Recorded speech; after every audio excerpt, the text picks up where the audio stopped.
क्या रहा है तुम्हारा? 3 इंद्रिय जीव जो आंखों से रहे थे ना, ये वही पापी है, चींटी है, बिच्छू है। 3 इंद्रिय जीव जो चलते हैं ये वही मच्छर वच्छर है सब, जो संगी मन छीन लिया इनका, मन नहीं है इनके पास। अब चींटी बार आंखें छीन ली, अंधा कर दिया कर्म ने, क्योंकि इसने जब देखो जब बुरा देखा तो आंखें छीन ली गई। अब कान बचे हैं, 24 घंटे कानों में बुराई सुनना, बुराई सुनती रहती है। जब देखो दूसरे की बुराई सुनना पसंद आता है। महिलाओं कान खोल के सुनो, बुराइयां सुनने का ज्यादा शौक है दादी माँ को। दूसरे के घर की बुराइयां महिलाएं सबसे ज्यादा रुचि रखती हैं दूसरों की बुराई सुनने में। किसी घर की कोई बुराई करे, फिर देखो महिलाएं 20 रोड पर खड़ी हैं तो जाम लगे तो बहुत गंदी आदत है। दूसरे के घर की बुराई सुनना ही सबसे बड़ा स्त्री भेद के बंध का कारण है। दूसरे के घर के अंदर की बातें सुनने में रुचि लेना, खुद के पूछना, बहू से सासू की, सासू से बहू की। दूसरे के घर की अंदर की बातों की जानकारी का भाव रखना मात्र स्त्री भेद का बंध का कारण है। अभी भी स्त्री हो और कल भी स्त्री बनोगी। और तुम लोग सुन लो, दूसरों की गुप्त बातों को सुनना, दूसरे के अंदर की घर की बातों को जानने का प्रयास करना, दीवार में कान लगा के सुनना। हाँ, कई लोगों की आदत है किवाड़ ऐसे बैठ जाए, किवाड़ देख इधर सुने। हाँ, जब तुम्हें किसी कमरे के अंदर की बात की जानकारी पाने का भाव रख रहा है, जब तुम्हें दूसरे के घर की बातों को जानना चाह रहे हो, जब तुम इसके अंदर की बातें जानना चाह रहे हो, उस समय तुम्हें स्त्री भेद का बंध हो रहा है। उस समय यदि आयु बंद हो गया तो तुम मर करके स्त्रियों में पैदा हो गए। बुराई सुनने की आदत, आप लोगों को बुराई सुनने की आदत पड़ी है। कितनी महिलाएं जो बुराई नहीं करती हैं मानता हूं, लेकिन बुराई सुनने में ये माहिर हैं। सुनने में, करने में भी माहिर है, लेकिन दोनों में तुलना की जाए कि एक महिला बुराई सुनने में ज्यादा रुचि रखती है, बोलने में तो सबसे ज्यादा पूरे मोहल्ले की घर के अंदर की बात चाहिए इसको। आज सास बहू में क्या हुआ, आज उनके घर में क्या हुआ, ऐसी इनको पता नहीं क्या गॉड गिफ्ट है, बड़ी बातें कर रहे हैं। ये दूसरे को परखने में अंदर क्या नियत चल रहा है ये बाहर से पहचान लेते हैं। एक बार की एक कहानी, समय है, एक राजा साहब थे। वो सवेरे महल की छत पे खड़े थे और मुझ पे ताव दे रहे थे उत्तर दिशा की तरफ देख करके। कुछ दिन बाद बीते, सिर राज्य में चर्चा हो गई कि राजा साहब उत्तर दिशा की तरफ जो राज्य है उस राजा की खैरियत नहीं है और युद्ध की तैयारी करने का मन बनाया। मंत्री जी आ गए, राजा साहब ये क्या, मैं मंत्री हूं आपका। सेनापति आ गया, बोले साहब सारे नगर में चर्चा है कि आप फलाने राजा पर युद्ध करने वाले हैं और आपने, हमें पूरे नगर को मालूम चल गया और मुझे पता नहीं चला। मंत्री कहते राजा साहब मुझे पता नहीं है, जनता कह रही है। राजा साहब सही क्या है, जनता को पता चल गया, मुझे पता नहीं, मैं प्रधानमंत्री हूं। सेनापति कहता मुझे पता नहीं। राजा साहब हम लोगों के मन में बहुत विकल्प आ गया है, हम लोगों को पता नहीं, जनता को पता।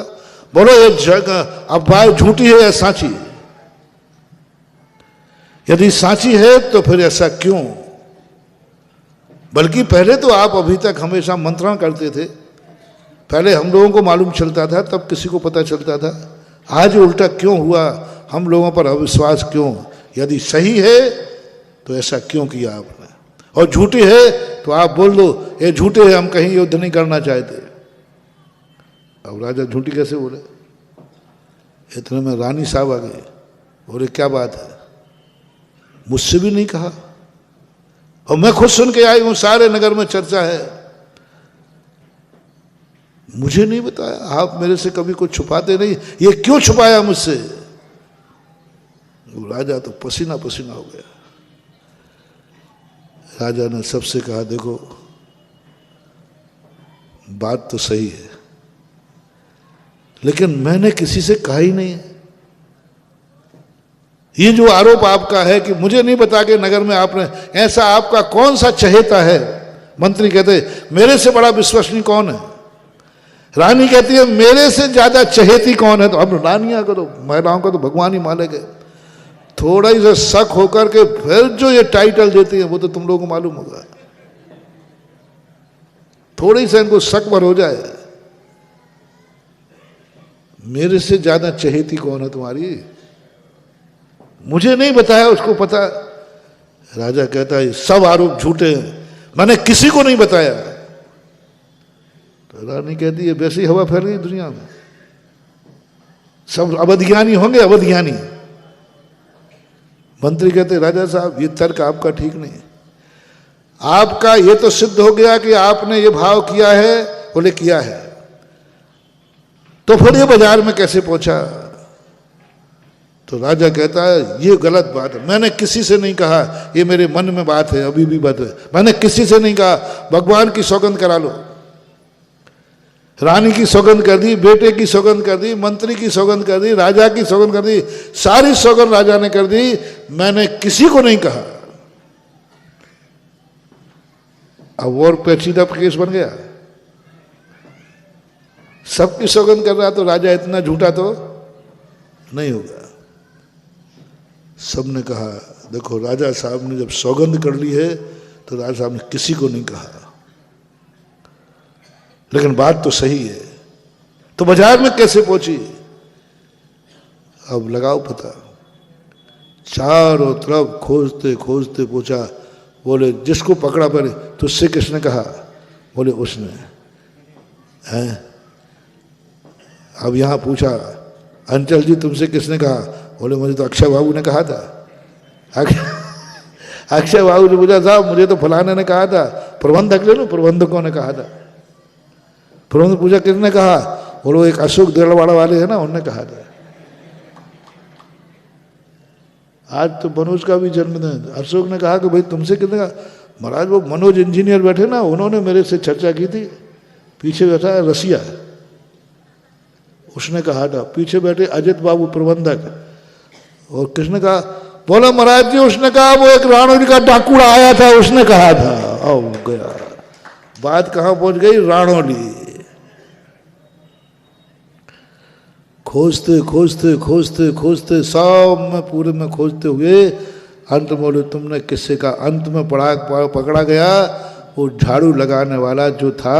बोले तुमने क्या कहा? किसने कहा? बोले साहब माफ करना मेरी पत्नी ने कहा। मेरी पत्नी ने कहा। बोले पत्नी को बुलाया जाए राज दरबार में। राजा, अब राजा ने जैसे ही पर उसका नाम आया झाड़ू लगाने वाला का, रानी कहती है इसका अर्थ है कि आपकी। अब नारी को शक बहुत जल्दी होता है, ध्यान रखना। मैं तो रानी को पता चल गया, उसको मालूम चल गया, क्या बात है?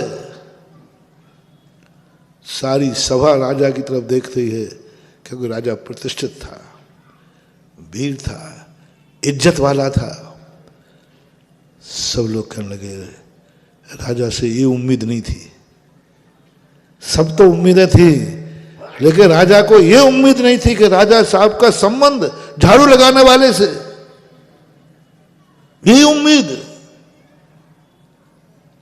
राजा पसीना पसीना, बोले भैया सुनो मेरा ऐसा कुछ नहीं है। बुलाया गया और झाड़ू, भाई तुझसे किसने कहा था? बोले मेरे से तो किसी ने नहीं कहा। तो बोले बात तूने कैसे कही पति से? बोले मैंने अपनी आंखों से देखा था। बोले क्या देखा तूने आंखों से? बता, नहीं तो बर्बाद कर देंगे हम सब। ये सब बर्बाद हो जाएंगे, राजा की इज्जत खत्म हो जाएगी। तुझे कैसे पता राजा साहब ने कहा क्या?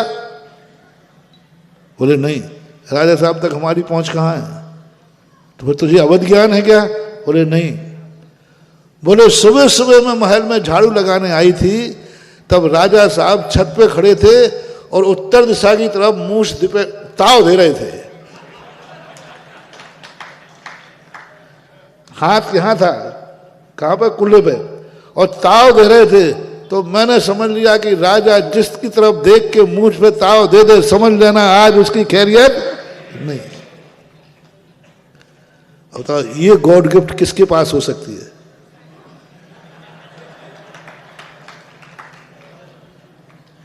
मूछ पे ताव देख करके पता कर लिया कि राजा क्या करने वाला है। माताओं